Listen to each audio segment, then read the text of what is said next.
Você vai acompanhar agora uma conversa com Rolando Rosenblum, empresário das áreas educacional e de construção civil, líder da comunidade judaica uruguaia e candidato a prefeito de Punta del Este, balneário mais luxuoso da América Latina. A cidade, às margens do Atlântico Sul, atrai anualmente mais de 500 mil turistas que injetam entre 700 milhões e 1 bilhão de dólares na economia uruguaia. Os donos de grandes fortunas da América Latina, Europa e Estados Unidos optaram por comprar casas em Punta del Este. Bilionários criadores de grandes empresas de tecnologia têm apartamentos na cidade. O Google vai montar no Uruguai um dos seus centros de dados. A chegada desses novos moradores provoca um forte crescimento do mercado imobiliário de luxo. O grupo JHSF acaba de lançar o Fazano Las Piedras, empreendimento mais completo do balneário. Rosenblum surge neste ambiente econômico em ebulição, como um candidato sem passado político, empresário que, como Romeu Zema em Minas Gerais e Maurício Macri da Argentina, quer dar um choque de gestão na administração local.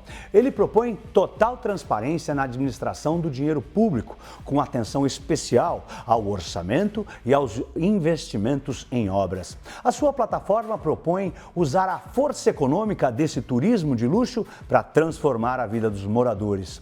Melhor infraestrutura urbana, maior mobilidade e planejamento com participação dos moradores. Rosenblum é um dos principais empresários da cidade e a sua candidatura ganhou força na presidência da Câmara Empresarial de Maldonado, onde ampliou a força da entidade com novos sócios, por sua liderança na forte comunidade judaica uruguaia e pela gestão de suas empresas, como o International College.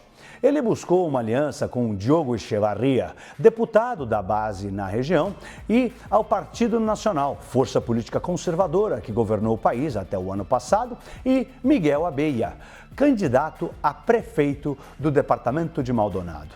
A família de Rolando Rosenblum imigrou para o Brasil em meados dos anos 70, onde, em 2 décadas, construiu um pequeno império empresarial com sede em Curitiba. No final dos anos 90, a empresa que ele e seu pai Isidoro Rosenblum criaram, a Sundown, foi líder no mercado brasileiro de bicicletas. Nossa conversa será em português. Se você estiver assistindo no YouTube, pode optar pelo espanhol clicando no Audio Track para trocar o idioma. Olá, Rosenblum. Muito obrigado pela presença. Muito obrigado a vocês pelo convite. Tá. Quando e por que o senhor decidiu levar para a política a sua experiência como gestor empresarial? Bom, a nossa história vem, a recente história vem do gremialismo patronal. Como presidente da Câmara Empresarial, eu sempre tive a condição de pressionar muitos políticos para legislar a favor do comércio, que era o nosso espectro de atuação. A Câmara Empresarial prevê nos seus estatutos a defesa do comércio. Claro que uma alcaldia é muito diferente porque tem toda a população e todo o aspecto econômico, macroeconômico, regional, social na questão. Mas a nossa primeira atuação vem no sentido de pressionar os políticos. E o Diego Echeverria, que é o político que justamente me convida, diz assim, por que você não... Aqui no Uruguai se diz saltar o mostrador, que é pular o balcão para o lado de lá e ajudar do lado de dentro. Eu acho que a gente tem uma grande oportunidade como empresário para poder ajudar esse espectro político, porque a gente sabe que o empresário tem uma outra impronta, principalmente gestão. Em vista disso, quais são hoje as bases do seu programa de gestão pública? Hoje nós vamos trabalhar muito forte na gestão. Normalmente o político, quando trabalha decidindo as questões de impacto na cidadania, as suas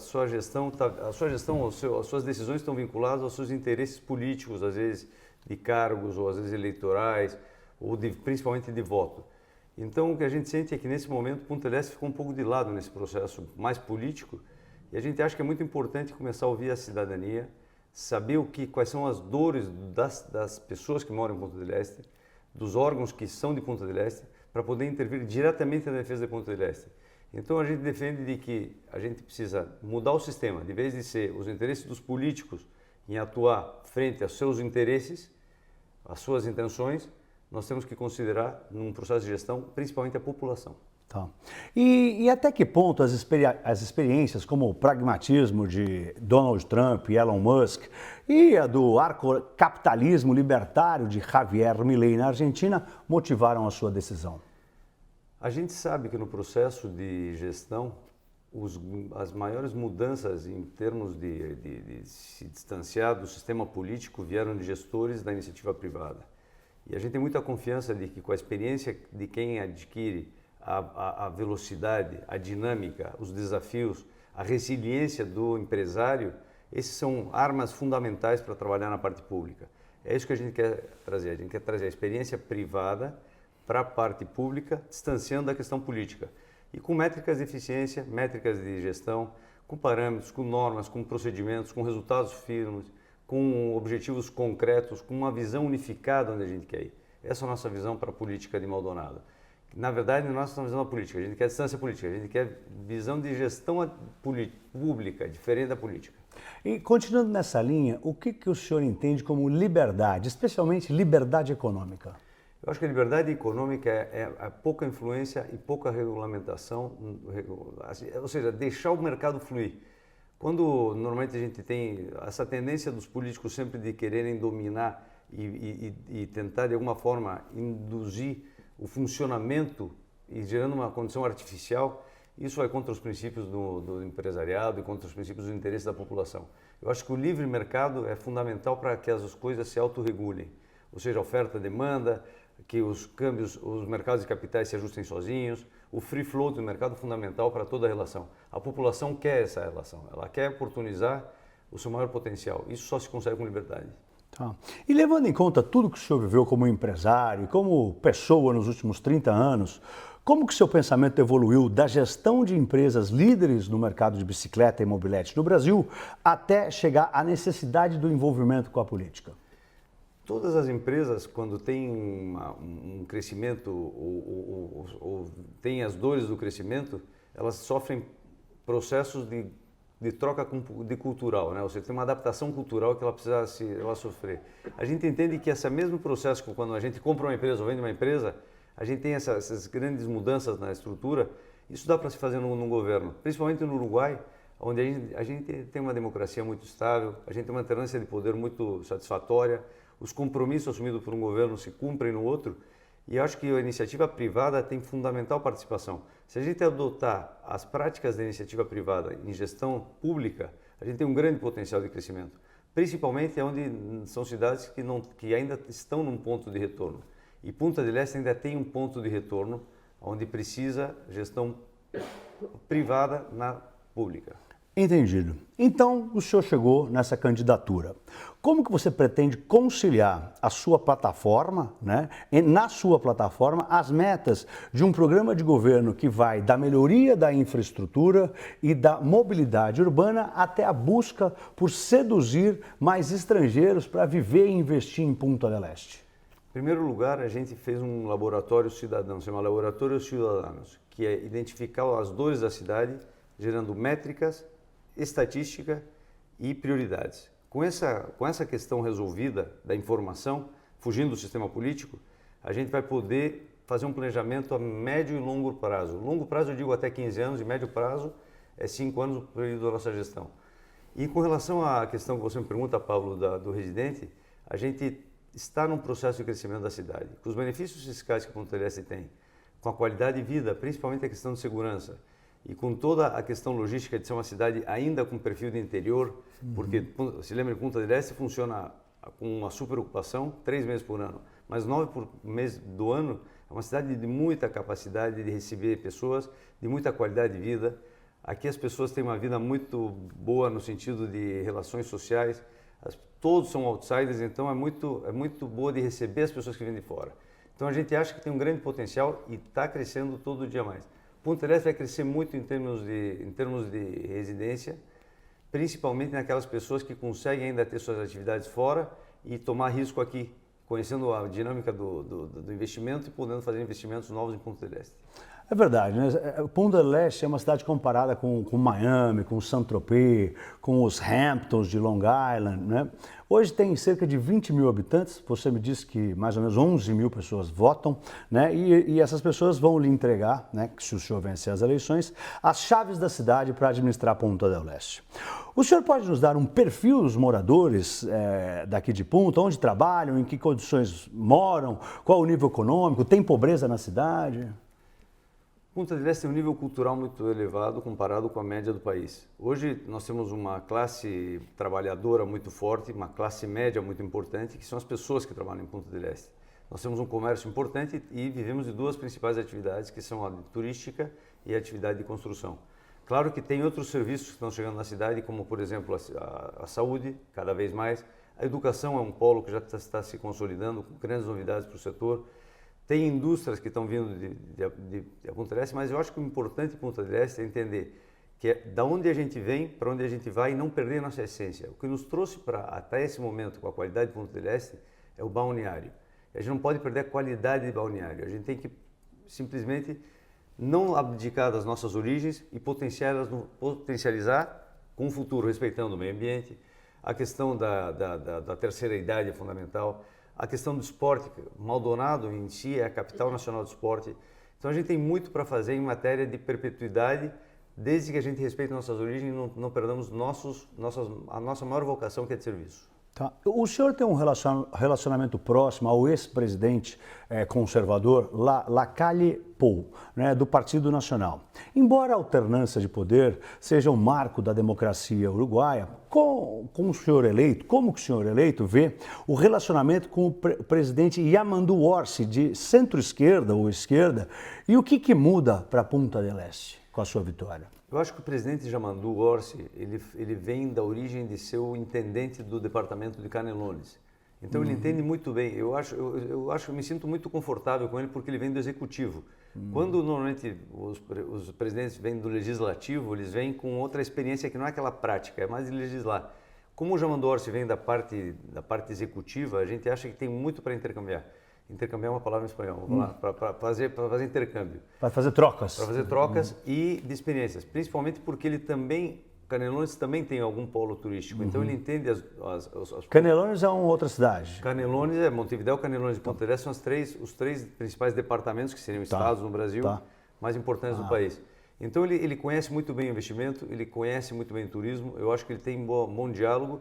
E, evidentemente, ele tem muito boa relação também com o Luiz Lacalle Pou, o que é muito importante para a consolidação da democracia e para dar tranquilidade para o inversor. O que o investidor procura numa cidade ou num país como o Uruguai é que não haja essa alternância similar ao que a gente tem na Argentina, de que um governo simplesmente desconsidera tudo que o outro fez. Não é tão polarizado como a Argentina, Brasil e Estados Unidos? Não. A polarização se dá na campanha, né? Onde as posições se radicalizam. Mas uma vez que o governo assume, a gente entende que existe um capitão no time e a gente quer que esse capitão leve o nosso barco a bom destino. E assim todos estamos esperando que o Yamandu faça. Ele é uma pessoa acessível, ele é uma pessoa que se pode conversar. Aqui não é uma esquerda radical, como a gente tem em outros países vizinhos. Então a gente está muito otimista com relação a esse governo. A gente deseja o melhor realmente, por mais que não coincida ideologicamente em muitas questões, a gente deseja muito bom sucesso para o nosso governo. Como tem que ser.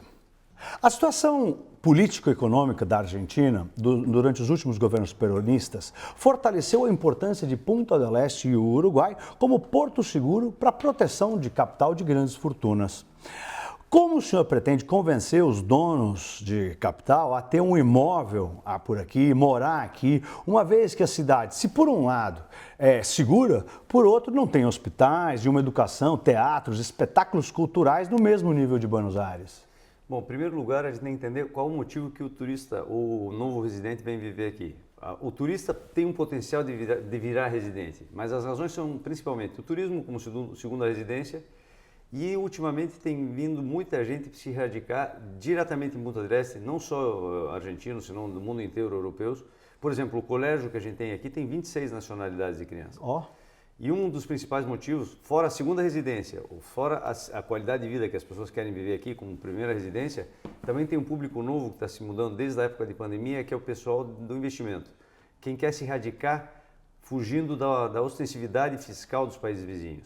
Então hoje a gente tem um sistema muito melhor que o Golden Visa de Portugal, que prevê zero taxa de imposto de renda, de imposto de patrimônio, de transação, vários impostos, de todos os impostos eu diria, para pessoas que queiram permanecer a metade dos 186 dias no país. Então, para isso, você tem que fazer um investimento de $520 mil e você já ganha domicílio fiscal. Se você fizer um investimento de 2,2 milhões de dólares, aí você não precisa nem permanecer no Uruguai. Então, você tem 3 etapas. Você tem a primeira, quando você se muda para cá, e você tem a residência. Depois, você pode ter a residência fiscal. e depois de alguns anos você pode também a cidadania e ter direito ao voto.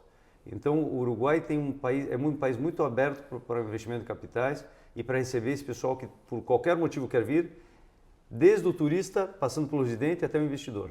Tá. Ainda falando de Argentina, né, a administração do presidente Javier Milei, que nesse mês anunciou a queda da pobreza de 52% para 38%, a inflação que estava 54% no primeiro trimestre do ano passado caiu para 8%, né, agora anunciou lá o sistema de bandas cambiais, valorizou o peso, né, tudo isso deu à Argentina um ambiente mais seguro para investimentos estrangeiros, né, e a garantia de que grandes fortunas podem voltar a confiar no país, na Argentina. Essa mudança radical está influenciando na vinda dos argentinos para Punta del Este? Veja, Punta del Este tem duas situações extremas, quase polarizadas. Quando a Argentina vai muito mal, tem problema de segurança, tem problema social, o argentino que pode e que gostaria de morar em Punta del Este migra para Punta del Este. Tá. Quando a Argentina vai muito bem, a gente tem uma incidência do turismo muito grande do argentino. Que legal. E também esse turista acaba virando residente, porque na verdade Punta del Este é uma cidade muito pacífica, muito tranquila, onde é muito bom você crescer seus filhos. Então eu diria que nas duas situações a gente sempre está beneficiado, mas eu prefiro a situação de ter uma Argentina sólida, uma Argentina com crescimento, uma Argentina com prosperidade, como que o Javier Milei está trazendo essa nova gestão que é espetacular para o governo, não só para o governo, para a população, para todo mundo, né? Principalmente a pobreza. Né? Sem dúvida, sem dúvida. Agora falando um pouco dos Estados Unidos, né? O atual presidente americano Donald Trump anunciou pessoalmente em 2012 a construção da Trump Tower de Punta del Este. Esse empreendimento, né, em Punta del Este, teve problemas sérios, a Trump Tower, né? Demorou mais de uma década para ser concluído, né? O senhor participou ativamente na resolução desses problemas. O que aconteceu com a Trump Tower? Por que você se envolveu? Como é que você solucionou? Como é que resolveu os problemas? Bom, o empreendedor da Torre Trump Tower ele teve uma crise financeira. Ele não conseguiu, com o fluxo de capital, terminar a obra parou. E eu era um vizinho da Torre Trump, um dos poucos que moram em Punta del Este, e as pessoas, os outros vizinhos que me conheciam de algum evento que a gente já tinha estado... Os investidores?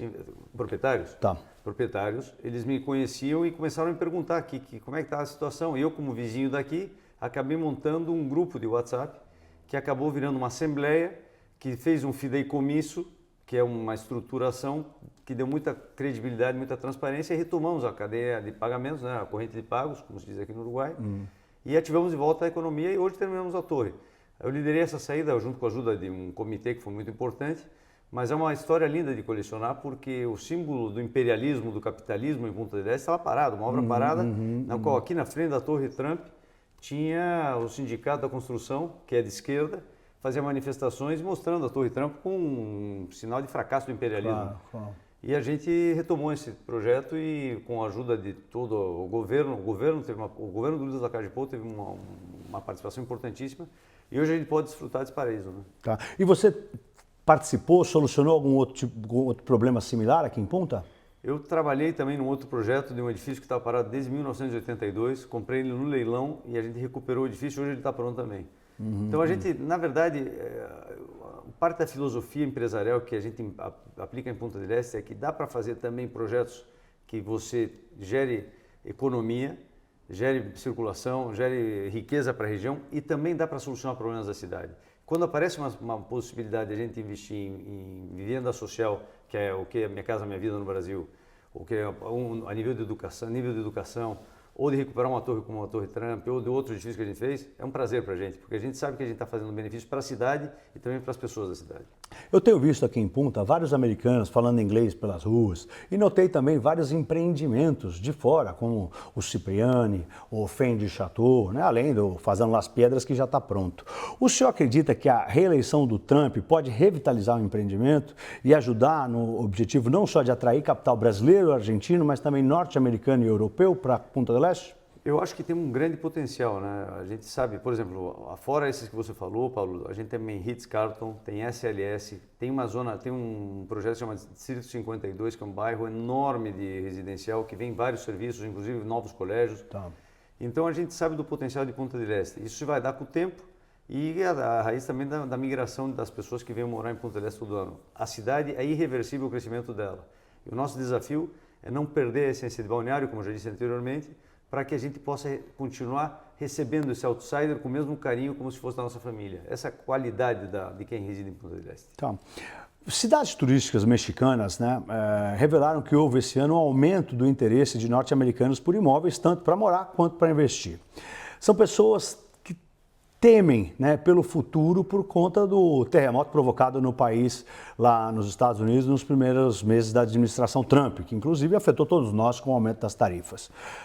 Agora, né, com o início do que está sendo considerado uma guerra comercial sem precedentes, né, a maior do século, Punta del Este já observa o mesmo fenômeno observado pelos mexicanos?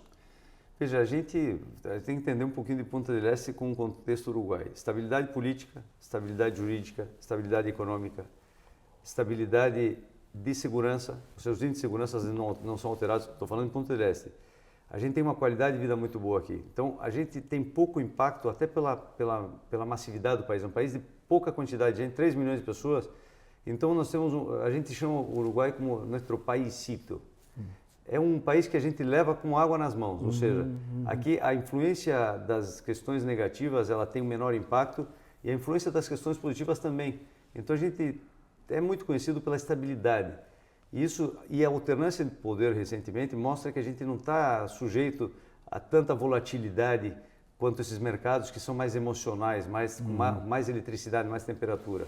O país é um país que te dá essa tranquilidade empresarial. Você pode estar, the roof is on fire nos Estados Unidos e aqui as coisas vão funcionando e vão funcionando. Claro que não estou dizendo que não tem impacto, mas os impactos são minimizados pela cultura regional. Punta del Este já recebeu o Mark Zuckerberg para passar aqui suas férias e agora o Google anunciou que o Uruguai vai sediar um grande centro de processamento de dados deles. O senhor, na sua plataforma, fala constantemente em usar inteligência artificial.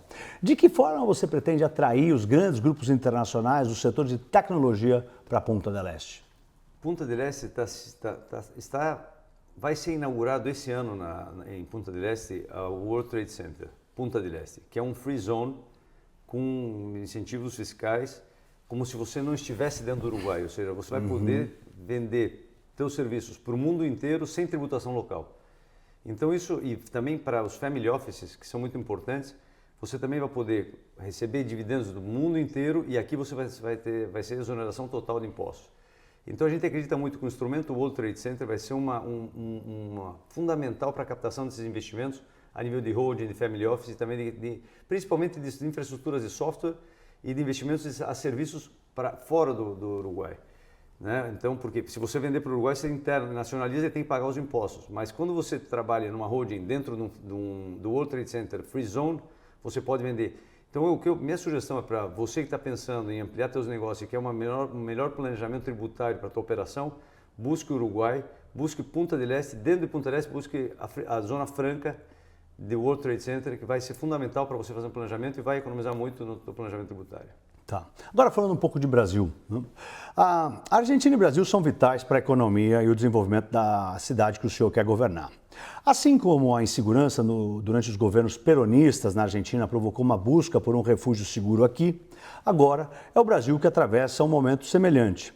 Essa situação leva grandes investidores do Brasil, como o grupo JHSF, a investir pesado no setor imobiliário, criando condições para que os donos de grandes fortunas venham morar aqui ou mesmo ter uma segunda residência no município de Punta. Como que o senhor, sendo empresário do setor de construção civil, avalia a chegada dos brasileiros? Os brasileiros vêm por diferentes motivos, Paulo, morar em Punta del Este. E eu acho que um dos principais motivos, hoje são dois que são bastante similares em matéria de quantidade.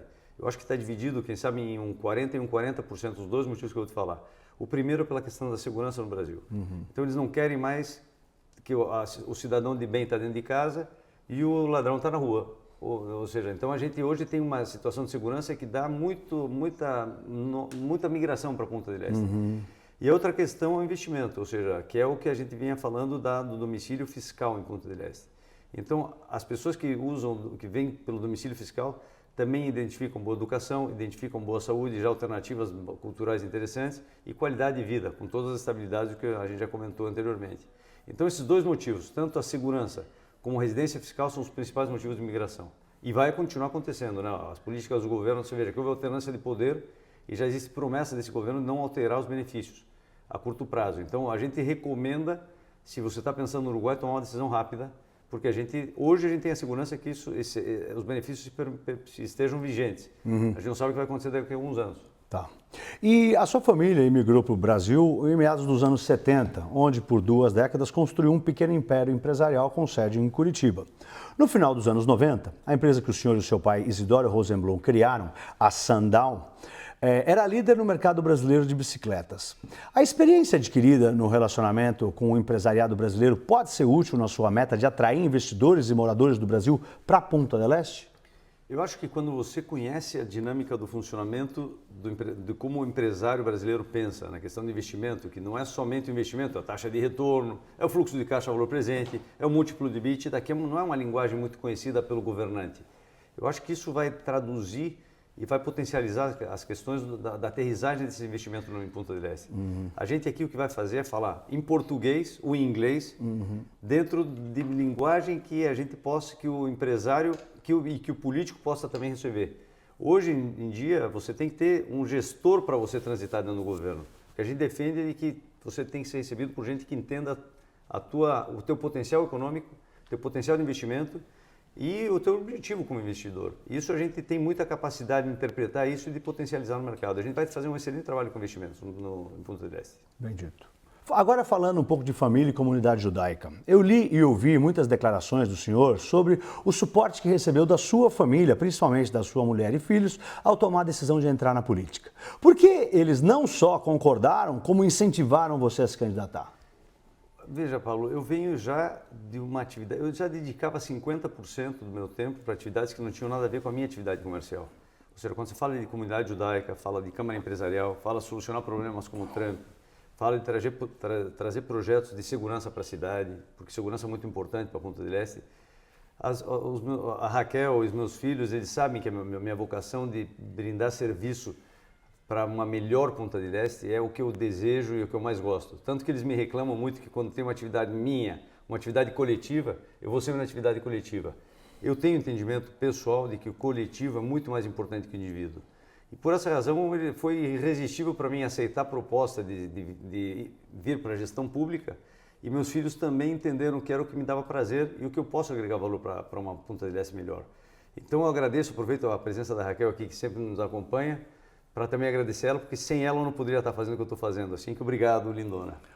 E, bom, a vida de um empresário bem-sucedido é bem diferente de um político honesto, né? Eu digo, viagens, por exemplo, com a família. O senhor está preparado para a mudança? Sem dúvida. Eu acho que o nível de transparência, não estou dizendo que não exista transparência, que não exista má fé aqui no Uruguai. Aqui o nível de corrupção, eu observo que é um detalhe importante. O nível de corrupção é baixíssimo, em comparação com os nossos vizinhos, claro. Sempre tem aquele negócio do amiguismo, etc. Mas eu como eu venho sou outsider da política, não aceito doação de campanha, não tenho compromisso de cargo, não estou objetivando voto, estou objetivando ideia. Eu venho livre de carga, então eu vou trabalhar com muita transparência, vou dar a conhecer, e os políticos vão ter que conviver com o outsider da política que dá transparência. Como o político tem outra agenda, é mais difícil para eles trabalhar. Por exemplo, quando a gente numa empresa tem uma dificuldade financeira ou qualquer dificuldade, o que você faz? Você abre o caderno da empresa, chama as pessoas que fazem parte das decisões importantes e você comunica. O governo o que é que faz normalmente? Ele sempre esconde a situação e não deixa conhecer, porque justamente tem as questões dos votos, tem a questão do partidarismo, tem a questão da defesa do seu núcleo de poder. Eu não carrego nenhum desses princípios. Meu único objetivo é uma Punta del Este melhor, uma Punta del Este mais bonita e que trabalhar com as pessoas, perto das pessoas. Isso que eu vou estar fazendo aqui em Punta del Este, sem agenda política. E tem uma tradição na participação de judeus na política, tanto aqui em Punta como o prefeito André Jafif, quanto em Maldonado, com o intendente Benito Stern.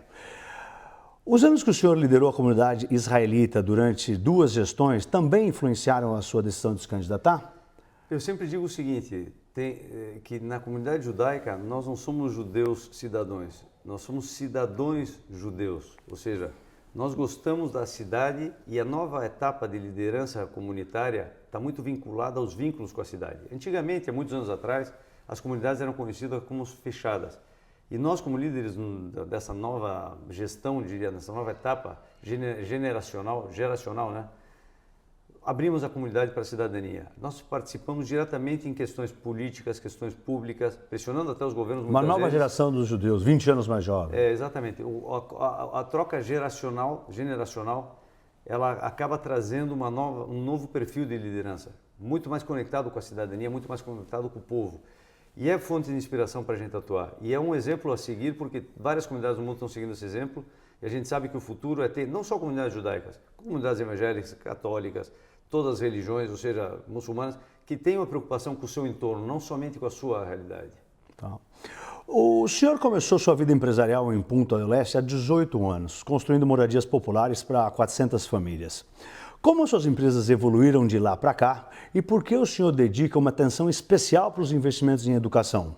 Seu sonho é não só atrair estudantes da Argentina e do Brasil, como também contribuir para criar quadros para a liderança política uruguaia? Eu não tenho aspiração política, Paulo. Tanto que quando me dizem que você vai ser político, eu digo, não, vou trabalhar com gestão pública, que é diferente de ser política. A política, vamos deixar isso com os políticos. Mas a minha visão do empresário é que as atividades... Punta del Este, há muitos anos atrás, tinha uma palavra que dizia assim, la tumba de los cracks. Vinham os melhores operadores do mundo aqui, trazer suas fórmulas mágicas e não funcionavam os negócios. Para mim, é uma terra de oportunidades, é uma terra onde você tem muita condição de crescer. E nós crescemos no nosso negócio aqui, fizemos bons negócios e geramos muitos benefícios. Seja em matéria de vivenda social, que são as casas populares que a gente construiu, dando crédito para as pessoas que não eram passíveis de crédito, ou no mundo educativo, onde a gente já tem colégio, por exemplo, com 26 nacionalidades de crianças, de estudantes do mundo inteiro. Então, quando a gente trabalha na questão cosmopolita da cidade, a gente mostra o potencial que ela tem. Então, dá para fazer projetos pessoais de empreendedorismo, de negócios, considerando também o futuro da cidade. E essa é a nossa vocação. O senhor falou um pouco de corrupção e transparência, né? Então vamos falar disso. Entre as suas promessas, o senhor disse que vai doar o seu salário para ONGs, entre outras medidas que se assemelham a outros empresários brasileiros da iniciativa privada que entraram para a política. Além disso, o que te diferencia de um político tradicional, né? Ser um outsider é o que faz o senhor um sucesso de público em tão pouco tempo? Exatamente quando que o senhor decidiu concorrer? Bom, eu decidi concorrer à raiz do Diego Echeverría, que é nosso deputado de Maldonado, que ele nos representa no parlamento, onde ele me pede a participação. E eu vejo que é muito importante o empresário se comprometer com a gestão pública, principalmente no que é a questão da transparência que você falou, Paulo. Sem a transparência, e se você vai livre de carga, onde você possa questionar o sistema político, eu acho que é fundamental. A gente tem a obrigação como empresário de trazer essa experiência privada para dentro da política e tirar toda essa neblina que tem no ar na questão pública, dos objetivos, das métricas, dos procedimentos, da visão unificada onde se quer ir. E é isso que eu vou fazer. Eu vou simplesmente dar muita transparência de gestão para que as pessoas possam escolher de maneira muito clara aonde crescer. Mas intenção política nenhuma. Só a intenção de melhorar a vida das pessoas. E do turista, principalmente. Tá. Porque nos programas de governo, transparência absoluta, né? No seu programa de governo, transparência absoluta em licitação e administração orçamentária é um dos pilares, né? Como que o senhor... Você pode explicar melhor como que esse princípio vai ser aplicado? Vou dar um exemplo. Quando você, numa cidade como outras cidades do Uruguai, como Montevidéu, por exemplo, está absolutamente quebrado o sistema financeiro da cidade. Os políticos de Montevidéu não dão a conhecer qual é a situação real da cidade. E aí a população sofre com limpeza, sofre com manutenção da cidade, com bem-estar, enfim, todos os desdobramentos que dão. Eu não vou esconder nenhum tipo de informação de ninguém. Eu simplesmente vou, como eu não me preocupa essa questão de votos e de acordos políticos, eu vou trabalhar com muita informação dada. E aí que está, se um político não tiver a estrutura, o estômago de aguentar alguém que vai abrir toda a informação, aí eu vou dar a oportunidade do votante, a oportunidade da cidadania escolher aonde que quer depositar o seu voto no futuro. Então eu acho que é uma boa sinal, é um excelente sinal da transparência em todo tipo de gestão. Por exemplo, as assembleias são fundamentais para você receber a cidadania e dar explicações de como é que está a situação. Eu acho que é um instrumento muito bom vai dar muito conforto para a cidade, para os cidadãos de Punta del Este, para o turista e para o investidor, saber que tem alguém que não tem nenhum receio em abrir o caderno e mostrar tudo que está acontecendo na cidade. Então, nessa sua determinação de administrar com absoluta transparência, o senhor vai levar em conta a experiência a enfrentar, quando o senhor enfrentou momentos delicados da sua vida pessoal e empresarial no Brasil, quando foi processado e preso pelo juiz Sérgio Moro, que te acusou lá no Brasil. Como que se deu esse capítulo da sua trajetória? O advogado Antônio Castro de Almeida, o Cacai, é o responsável pela sua defesa. O senhor tem ido ao Brasil, como que está o processo? Veja, o nosso assunto já terminou há mais de 10 anos no Brasil. A gente sofreu uma perseguição muito grande pelo Sérgio Moro, que acabou sendo comprovadamente um juiz que politizou a justiça, ou seja, usou o mecanismo da justiça para chegar onde ele quis, ou seja, hoje ele é senador, passou como ministro de Justiça, e também como pré-candidato à presidência. Então, no momento em que ele abre mão de ser juiz e passa a estar no aspecto político, a gente já entendeu e todo mundo entendeu onde é que ele queria ir. A gente já passou por essa experiência, está arquivada no arquivo da experiência, que nos dá a condição hoje de ter uma resiliência muito boa, e foi o principal motivo pelo qual a gente acabou vindo no Uruguai. Então, hoje, poder concorrer a essa eleição me dá muito prazer, justamente pela experiência que a gente adquiriu e a possibilidade de ter vindo para o Uruguai, a raiz dessa experiência, para transferir todo esse conhecimento que a gente ganhou da diversidade para a população aqui local. A gente tem muito prazer de estar concorrendo essa eleição, mostrando a superação, mostrando que não são os problemas que te apresentam na vida que te impedem de participar de uma concorrência nesse nível para gerar benefício que a gente vai gerar para a população aqui. Tá bom, nós estamos chegando no final da nossa entrevista. Tá, é uma parte que chama Bate Pronto, Bate Touro. Tá, posso falar? Sim, senhor, vamos lá. Milonga ou samba? Samba. Obdúlio Varela ou Pelé? Pelé. Atlético Paranaense ou Nacional?